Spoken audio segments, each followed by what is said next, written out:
She said I was too fat to ever be a bride, so I slipped into her wedding dress behind her back, and it fit me better than it ever fit her. But that wasn't even the worst part.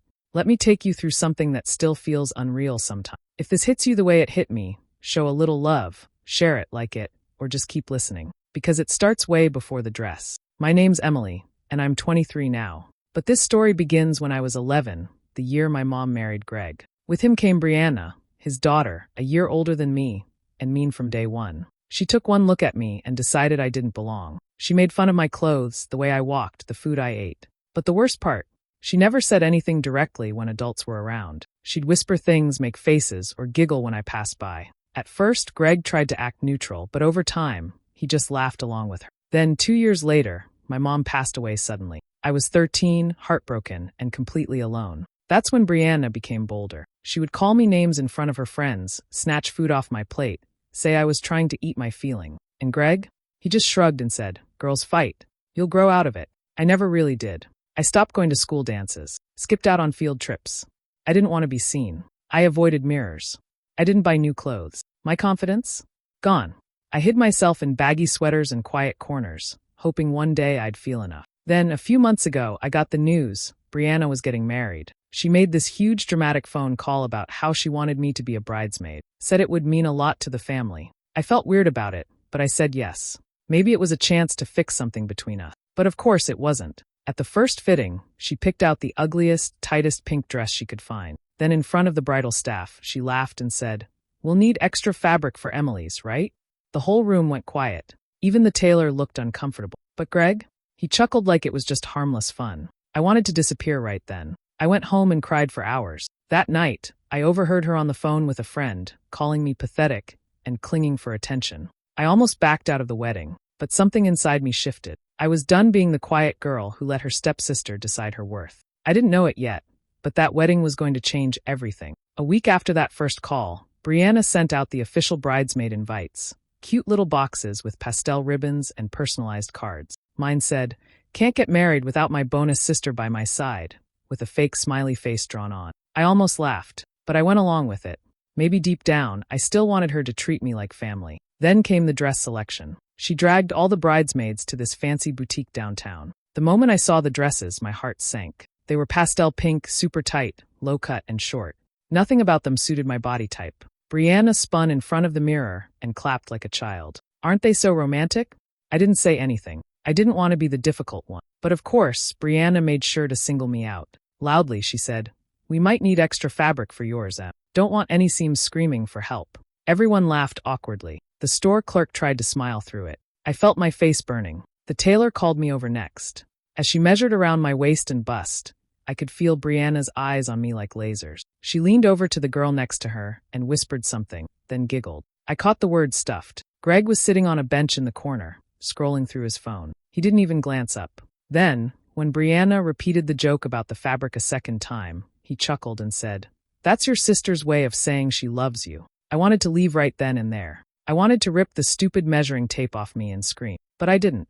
I smiled tightly, finished the fitting, and said nothing. When I got home, I locked myself in my room and cried until my head hurt. I couldn't understand why no one ever stood up for me. I pressed my ear against the wall. Her room was right next to mine, and heard her laughing on the phone. "Ugh, she's so desperate," she said. "Always clinging, always trying to be part of things." I only asked her because Dad begged me. "She's not even pretty. She's like this sad extra." That one hurt. More than I expected. I stared at myself in the mirror, saw the same girl I always avoided. But then something inside me shifted. Maybe I was tired of crying. Maybe I was tired of giving her power. I wasn't going to quit. I was going to show up. And I was going to make her regret underestimating. After that night, something in me changed. I stopped feeling sorry for myself and started doing things quietly, just for me. I didn't announce anything, didn't make a big deal. I simply put on a pair of old sneakers one morning and went for a jog before anyone in the house woke up. I barely made it half a mile before I was gasping for air, but I didn't stop. The next day, I did it again. And again. I started learning how to cook simple meals, grilled chicken, roasted veggies, oatmeal instead of sugary cereal. I didn't call it a diet. I didn't post anything online. I just wanted to feel better in my own skin. At night, when everyone was asleep, I'd do small workouts in my room. Nothing fancy. Just sit-ups, stretching, jumping jacks. Some nights I was too tired. Some nights I cried through it. But I kept going. I didn't even tell Kara, my one true friend from work. She always saw me as someone kind and soft-hearted, but never confident. I didn't want to tell her I was trying to change. I wanted her to see it when I became it. Over the next few months, little things started happening. My favorite jeans, the ones I used to leave buried in the bottom drawer, slipped on without a struggle. I reached for a top I hadn't worn in 2 years, and it fit. Not tight, not awkward, it just fit. I started walking with my head up a little higher. Still quiet, still me, but stronger. Brianna didn't notice. Not even a little. Every time she saw me, she'd give the same half smirk, make some joke about the chubby one, or our family marshmallow. She didn't know I was changing right in front of her. I let her believe whatever she wanted. I said nothing. She kept planning her perfect wedding, calling me to complain about flowers or invitations, all while slipping in little insults. Like how she was so glad I wasn't trying to wear anything white, or how maybe I could hold the train instead of walking next to the other girl. Each time I bit my tongue. Not because I was scared, but because I was saving it.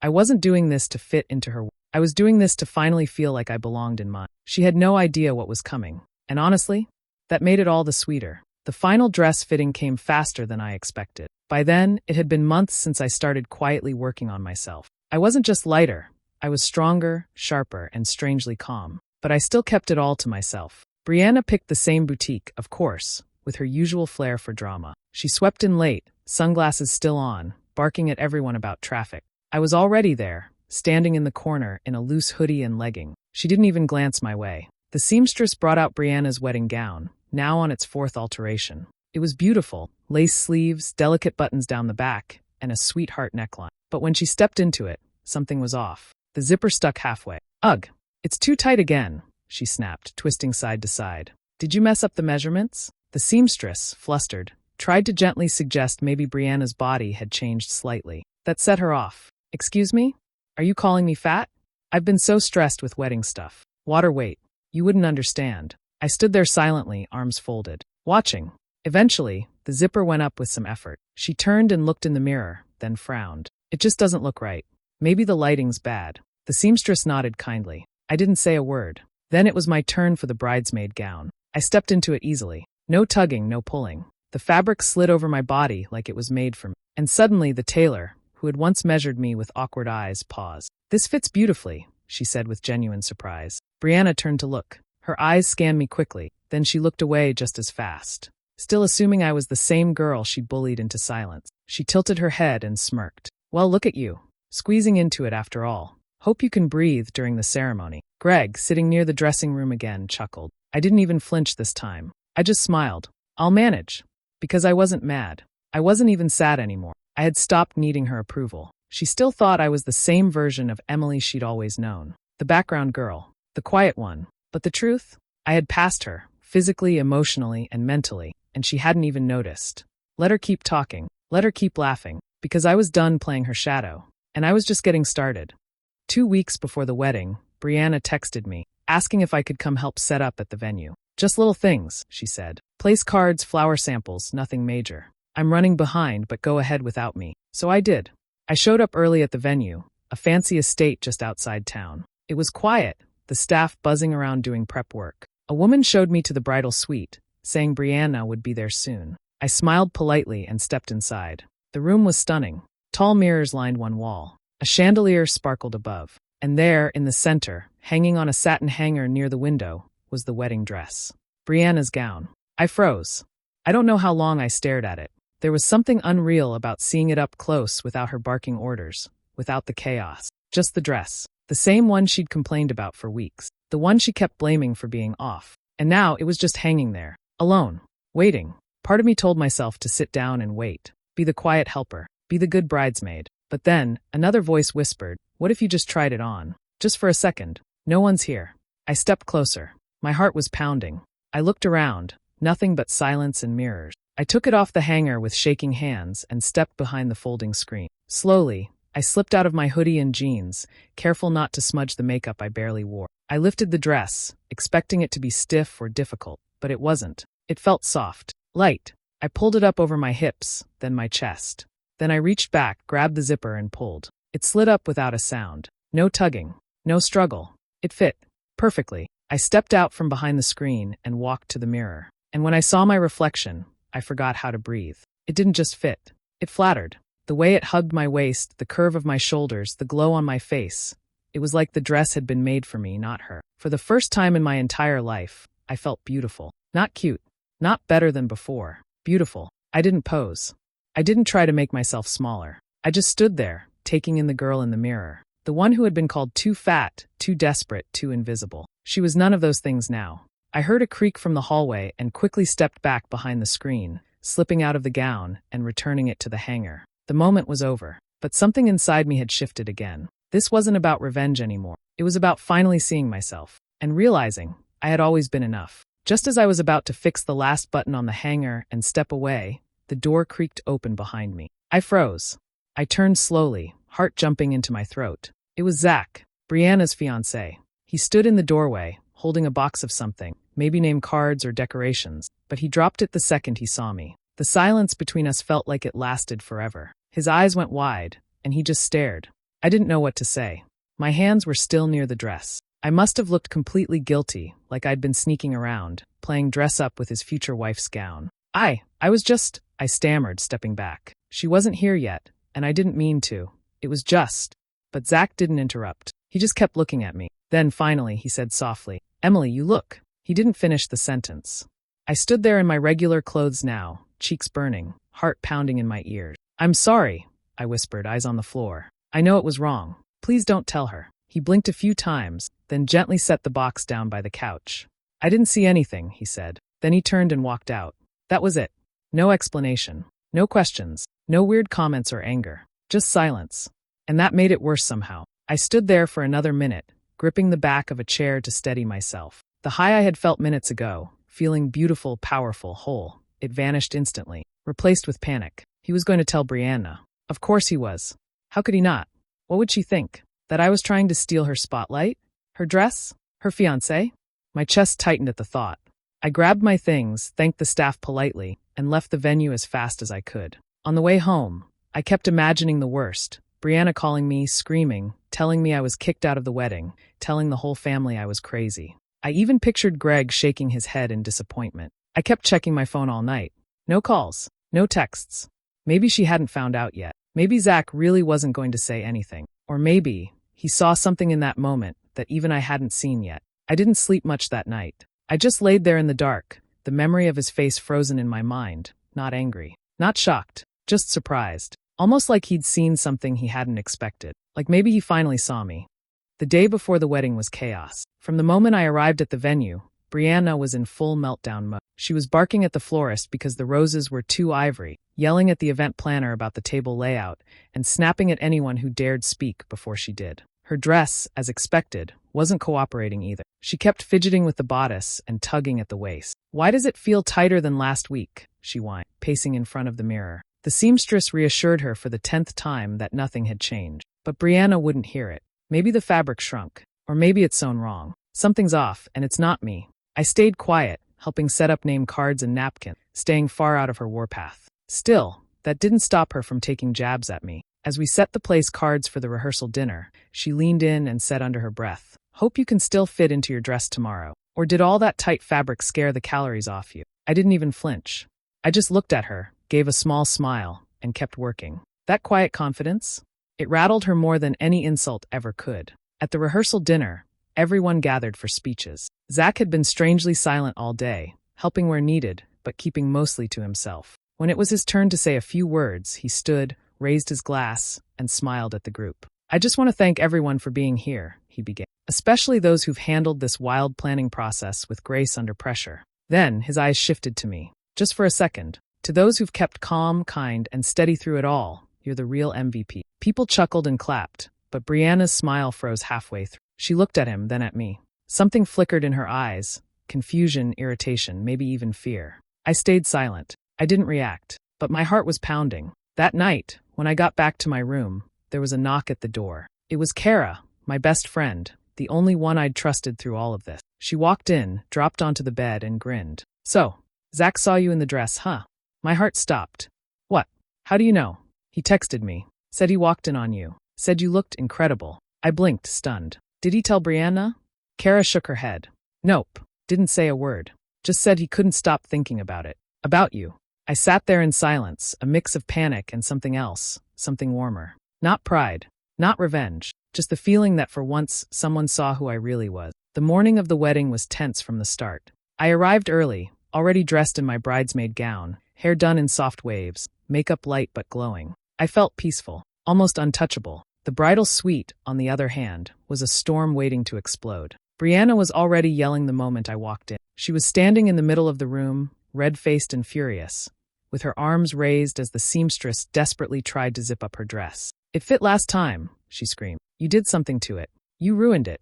The poor seamstress kept apologizing, sweat on her brow, her hands trembling as she tried again and again to get the zipper to move. "It's not the dress," someone mumbled under their breath, but no one dared say it louder. I stood quietly in the doorway, watching her. I couldn't help but notice how the dress bunched awkwardly at her sides now, how she kept pulling at the seams like the fabric would magically stretch for her. Then her eyes landed on me. I saw it instantly, the way her gaze shifted, first at my face, then slowly down to the way my dress fit. The way I stood tall, calm, without needing to prove anything. "You look different," she said, her voice tight. "Just well rested," I said with a small smile. She narrowed her eyes, then turned her back to me. "Try not to steal attention today, Emily. Some of us are actually getting married." I paused, letting her words hang in the air. Then I stepped forward just a little. "You shouldn't worry about me stealing attention," I said softly. "You should worry about who's giving it." Her body stiffened. She spun around, eyes wide. "What does that mean?" I didn't answer. I didn't have to. She stared at me for a long second, like trying to piece together something that had been right in front of her all along. Then she snapped. "Get out. Get out of this room." The seamstress flinched as Brianna shoved a chair aside. "You're trying to ruin everything," she screamed. I didn't move. I just looked at her calmly. I didn't do anything. I just showed up. And that was the truth. I hadn't planned to take anything from her. I had only wanted to feel like I belonged. But now, it was clear, she'd always seen me as a threat. And maybe, for the first time, she was right. The guests settled into their chairs beneath a canopy of flowers. Everything looked perfect. Rows of white chairs, soft piano music, rose petals lining the aisle. You'd never guess there had been screaming behind the scenes just an hour earlier. I stood with the other bridesmaids near the altar, hands folded, heart racing. Brianna appeared at the top of the aisle in her gown. A proud smile stretched across her face like she already owned the moment. Despite the extra seamstress help, her dress still looked strained around the midsection. She didn't care. All eyes were on her, except one. Zach. He stood at the altar in his tux, looking calm, but not happy. His expression was unreadable. His eyes weren't locked on Brianna. In fact, they kept drifting, briefly, quietly, to me. I looked away. This wasn't my moment. The music slowed, and Brianna stepped up beside him. Her grin was wide, triumphant, like she'd finally won. The officiant began the usual words about love, commitment, forever. Then came the vows. Brianna read hers in her usual dramatic, spotlight-hogging tone. Her voice trembled at all the right places. Guests dabbed their eyes. Then it was Zach's turn. He took a deep breath, reached into his jacket pocket, then stopped. His hand dropped. The officiant asked, "Zach, do you take Brianna?" He didn't respond. The silence stretched.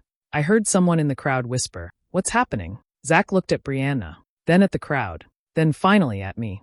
"I can't do this," he said quietly but clearly. Gasps echoed through the space. Someone dropped a program. The music stopped mid-note. "What?" Brianna asked, laughing nervously. "What are you talking about?" Zach turned back to her. "I can't marry someone who treats people like they're beneath her, who humiliates others just to feel bigger." Her smile vanished. "Excuse me? This isn't just wedding stress, Brianna. This is who you are. And I've been ignoring it. But I won't ignore it at the altar." Murmurs grew louder. Brianna looked around in disbelief. "You're joking. This is some twisted prank, right?" Zach shook his head once. "I'm sorry." She looked to Greg, to the guests, then finally to me, eyes wide, confused, maybe for the first time ever realizing she had no control. She stormed down the aisle in tears, shouting at Zach, the officiant, anyone nearby. He didn't say my name. Not once. But everyone understood. I stood there, frozen, stunned. I hadn't planned this. I hadn't expected this. I hadn't wanted to hurt her, not like this. But the truth was, this wasn't revenge. It was clarity, and it wasn't mine to deliver. Zach did that all on his own. I just stood still and watched everything she built come undone. Weeks passed. The story of the wedding that wasn't spread through town like wildfire. Neighbors whispered. Distant cousins texted. Old friends from school messaged me, pretending to check in but really fishing for gossip. I didn't say much to anyone. Brianna packed up and moved out of state 2 weeks after the ceremony. No big announcement. Just gone. Some said she was staying with a cousin. Others said she went to start fresh. I didn't care where she went. For the first time in my life, her location didn't matter to mine. Greg stayed behind, acting like it had all been some weird misunderstanding. Zach was just overwhelmed, he told people at the grocery store. He'll come around.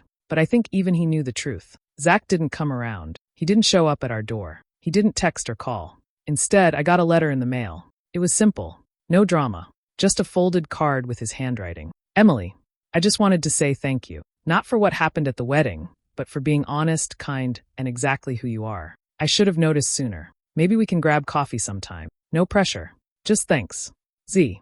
I stared at the letter for a long time. Then I folded it carefully and placed it in a drawer. I didn't reply. Because this wasn't about Zach. It never really was. This wasn't about stealing someone's groom or destroying a wedding. It was about finding the version of myself that I'd buried under years of shame, silence, and second-guessing. It was about looking in the mirror and not hating the girl staring back. Brianna had made me feel ugly for most of my life. Less than. Invisible. Like I wasn't enough to belong, to be seen, to be loved. But in the end, I didn't have to hurt her. Her own mirror did that for me. What would you have done if you were in Emily's shoes? Walked away in peace or accepted that invitation for coffee? I'd love to hear your thoughts in the comments. And if stories like this speak to you, make sure to hit that subscribe button and turn on the notification bell so you never miss a moment.